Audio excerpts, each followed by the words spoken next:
बिस्मिल्लाहिर्रहमानिर्रहीम। Welcome and अस्सलाम वालेकुम। Grade 9th merit online classes में आपको खुशामदीद कहते हैं।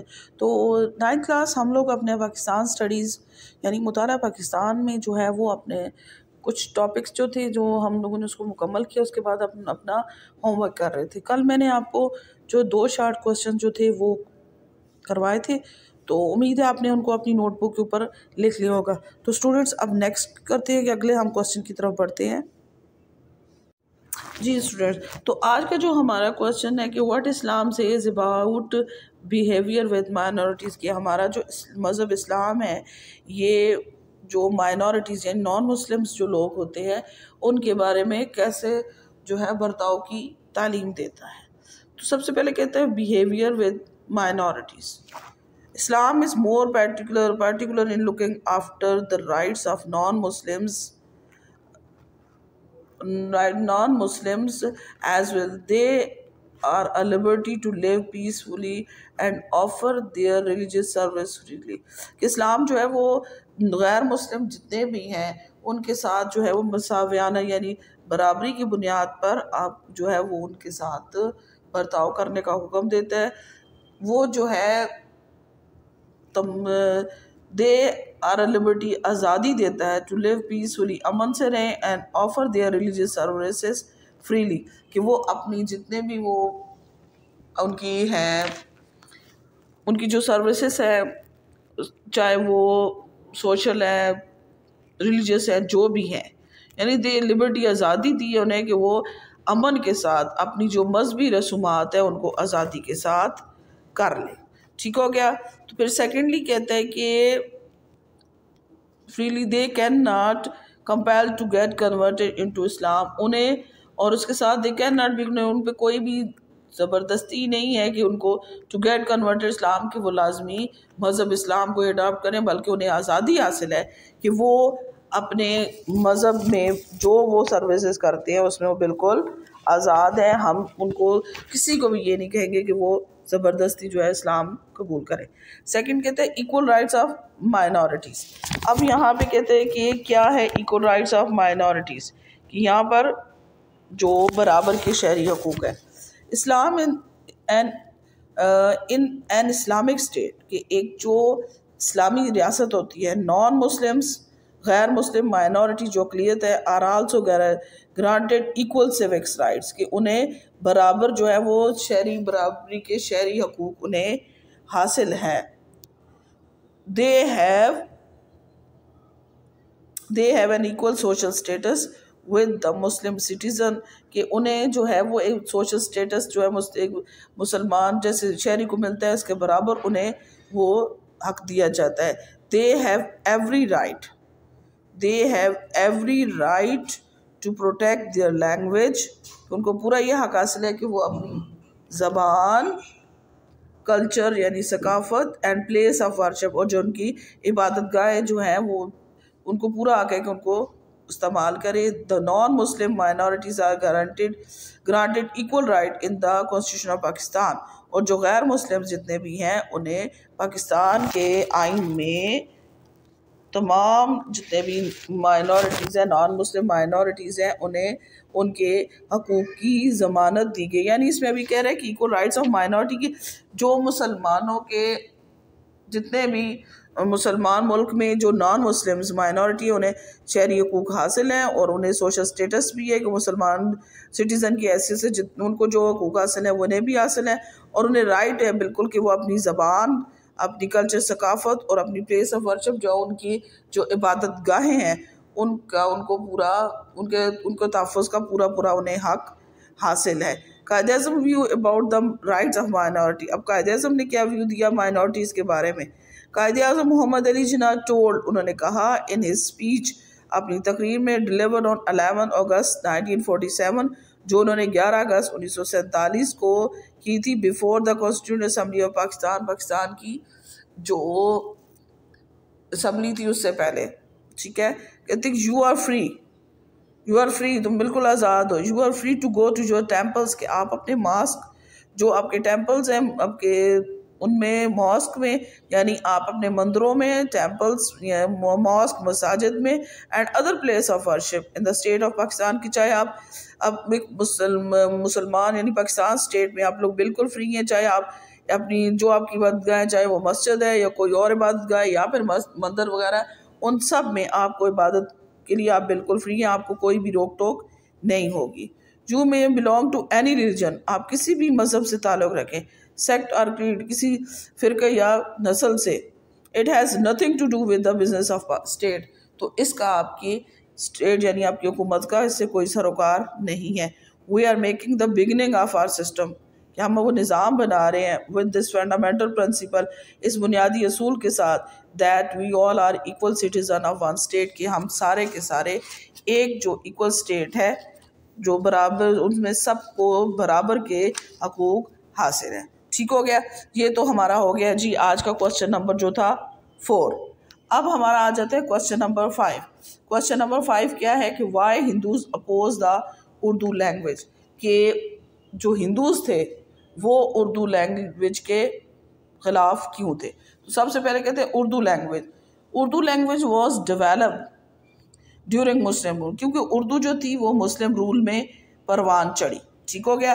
तो सेकेंडली कहते हैं Urdu language is made from Persian Arabic, कि उर्दू का जो है वो पर्शियन और अरबिक के दौर में, यानी उस वक्त जो मुगल्स थे और ये जितने भी थे ये पर्शियन और अरबी के बोलते थे, इसलिए उस दौर में ये परवान चढ़ी थी।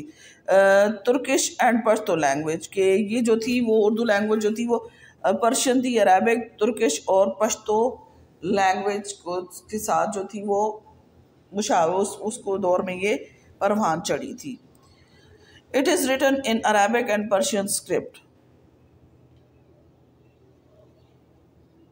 क्वेश्चन नंबर 5 है आपका कि why Hindus oppose the Urdu language, के हिंदू जो थे वो उर्दू लैंग्वेज के मुखालिफ क्यों थे। तो उसमें सबसे पहली चीज़ आ जाती है उर्दू लैंग्वेज के बारे में पढ़ते हैं। The Urdu language was developed during Muslim rule, कि जो उर्दू लैंग्वेज थी ये मुसलमान दौर में परवान चढ़ी थी। Urdu language is made from, Urdu language जो बनी है किस किस से, Persian, Arabic, Turkish and Pashto language के कम्बिनेशन से ये लैंग्वेज बनी थी। It is written in Arabic and Persian script, और ये जो है ये अरबिक, अरबी और पर्शियन फारसी रस्मुल ख़त में लिखी जाती थी। तो सेकंड कहते हैं हिंदी उर्दू कंट्रोवर्सी, कि उर्दू हिंदी जो तनाज़ा हुआ था।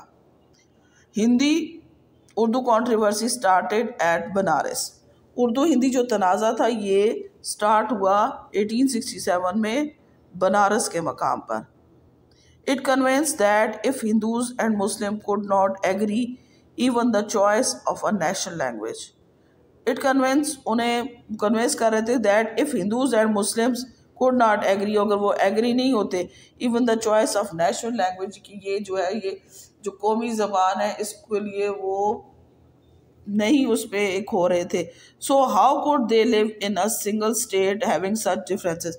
अब उन्होंने कहा कि जो हिंदू मुसलमानों को की ज़बान को मानने को तैयार नहीं हो रहे, so how could they live in a single state having such differences, तो इतने सारे जो आपस में फ़र्क हैं, डिफरेंसेस हैं, तो वो जब उसकी ज़बान को ये लोग एक्सेप्ट नहीं कर रहे तो वो कैसे वो मुसलमान जो है हिंदुओं के साथ मिलकर इस हिंदुस्तान में इकट्ठे रह सकते हैं। ठीक हो गया। नेक्स्ट कहते हैं movement against Urdu. The Hindu opposed Urdu at the time of Hindi Urdu controversy in 1867 because this language was developed during Muslim rule and its script was unacceptable to them। अब यहाँ पे कहते हैं कि जो मूवमेंट इन्होंने क्यों चलाई उर्दू के ख़िलाफ़, कि उन्होंने इसलिए चलाई थी कि ये जो ज़बान थी उर्दू ये मुसलमानों के दौर में जो थी वो परवान चढ़ी थी, और उसका जो रस्मुल ख़त था वो उन्हें बिल्कुल भी पसंद नहीं था, क्योंकि उनका रस्मुल ख़त जो था, जो राइटिंग स्टाइल था वो पर्शियन और अरबिक में था, और इस वजह से वो लोग जो थे इसको बिल्कुल भी पसंद नहीं कर रहे थे। और आपको पता है कि कुरान पाक जो था वो अरबी में लिखा हुआ है, तो फिर ये हिंदू तो किसी सूरत में उसको मानने को तैयार नहीं थे। नेक्स्ट आ जाता है reason of Hindu opposed Urdu language. अब कहते हैं रीज़न क्या थी। The Hindus were so narrow minded बहुत तंग नज़र के थे। They could not tolerate Urdu language, वो उर्दू लैंग्वेज जो थी, ज़बान थी, उसको बिल्कुल भी जो है वो पसंद नहीं करते थे। और उसके साथ ये भी था कि Hindus are against Urdu because of the following reason. आप कहते हैं उसकी कौन कौन सी रीजंस है, उसके बारे में पढ़ते हैं। सबसे पहले कहते हैं development Urdu language. Urdu language was developed during Muslim rule. सबसे पहले कि मुसलमानों के दौरे हुकूमत में जो थी वो डेवलप हुई थी। दूसरे नंबर पे राइटिंग स्टाइल है कि Hindu did not accept its writing style, कि हिंदू क्या कर रहे थे कि इसका जो लिखने का तरीका था, राइटिंग स्टाइल था, उसे पसंद नहीं करते थे। Its Persian and Arabic script as was not acceptable to them, क्योंकि जो अरबी और पर्शियन स्क्रिप्ट उसका जो था वो हिंदुओं को किसी सूरत भी काबिल कबूल नहीं था। जैसे मैंने आपको पहले बताया कि कुरान पाक जो है वो अरबी में है, तो ये किस तरह से वो कर सकते थे कि कुरान पाक किस फॉर्म में ये जो राइटिंग स्टाइल है उसको उस तरह से किया जाए। फिर कहते हैं introduction of Devanagari script. Hindus wanted to introduce their own script Devanagari. तो अब जो है कि वो अपना जो है उर्दू की जगह पे अपना जो स्टाइल है स्क्रिप्ट चलाना चाह रहे थे, और वो था देवनागरी। और ये स्टूडेंट्स आज ये 2 क्वेश्चन थे मैंने आपको दिए हैं, इन्हें आप लोगों ने इस तरह से करना है कि आपने इसको याद करना है और अपनी अपनी नोटबुक के ऊपर लिखना भी है, ठीक है। अब नेक्स्ट चलते हैं उर्दू वालों की तरफ। तो सबसे पहले कहते हैं कि इस्लाम पर क्वेश्चन नंबर आपका 4 आता है कि इस्लाम हमें अक़लीदों के साथ कैसे बर्ताव की तालीम देता है। सबसे पहले कहते हैं इस्लाम और अक़लियत। इस्लाम हमें अक़लीदों के साथ मुसावियाना बर्ताव करने का हुक्म देता है। इस्लामी रियासत में गैर मुस्लिम अक़लीदों को बराबर की शहरी हकूक़ हासिल हैं। इनको अपनी ज़बान, सकाफ़त, मज़हब और मजहबी इबादतगाहों के तहफ़्फ़ुज़ का पूरा पूरा हक़ हासिल है, ठीक है।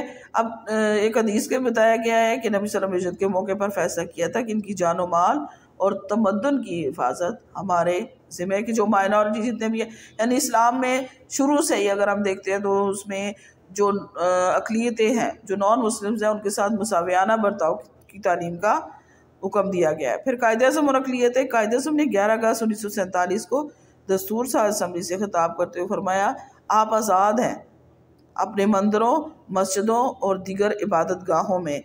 आप जिस मज़हब या अक़ीदे या फ़िरके से ताल्लुक़ रखें, इससे रियासती अमूर से कोई ताल्लुक़ नहीं है। हम सब एक मुल्क के बराबर के शहरी हैं। आइन और अक़लियत है।